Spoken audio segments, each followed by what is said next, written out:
Alright, I just want to show y'all this real quick. I don't have my normal like microphone plugged up, so the audio might be a little different, but oh shit, what I just do? Okay, I think it's still recording. So yeah, earlier, this is cylinder number 5. I had accidentally nicked the what do you call it? The piston wall thingy, whatever you call it. I had accidentally nicked it with my flathead screwdriver. You can kind of see a little bit. It's right here. It's literally where my finger's touching. It's right there. You can kind of see a little bit of it. So I nicked it. I was trying to get the little clip in there like this, and I fucking nicked it by accident. And so what I did was I realized that when I had it together and I would hold the wrist pins like this, I couldn't spin it. And I was like, man, that's not good, because these are supposed to be full floating. So right now there's no lube on this. So I'm gonna put this up in here, and now you see how easy that slides through. See, before it wasn't sliding through that easy. See, it's kind of rough. See, it's kind of rough right there. It's like a tight spot.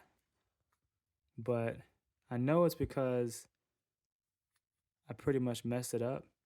Slides through real easy on this side, and then on this side, it's not as easy. You see what I mean? So I don't think it's gonna be a big issue.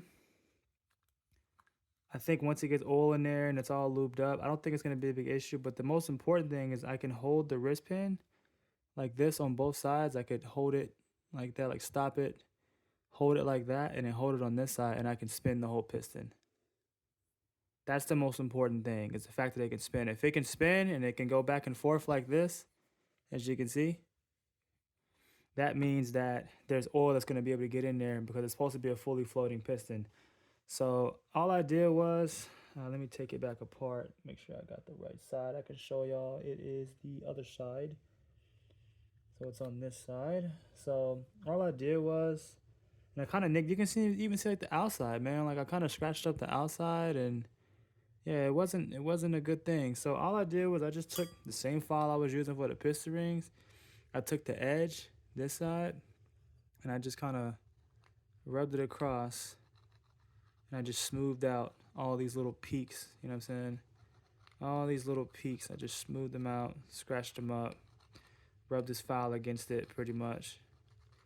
And, you know, now the more I touch it, the less my fingernail grabs, and I just kept rubbing it like that. And every time I would do it, my fingernail would grab a little less every time, you know what I'm saying? And I just kept doing that. Oh, look at that, the pin fell out. But I kept doing that, and then eventually it just kind of got rid of it.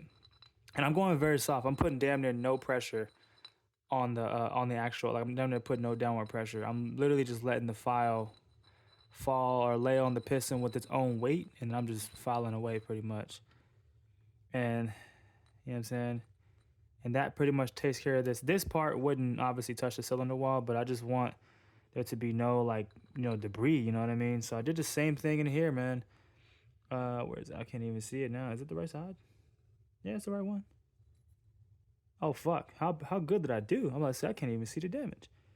But anyways, yeah, I fucking nicked it, man, and I even struggled to get these clips out of here, man, and this pretty much fixed it, you know what I mean? So I'm gonna file just a little bit more.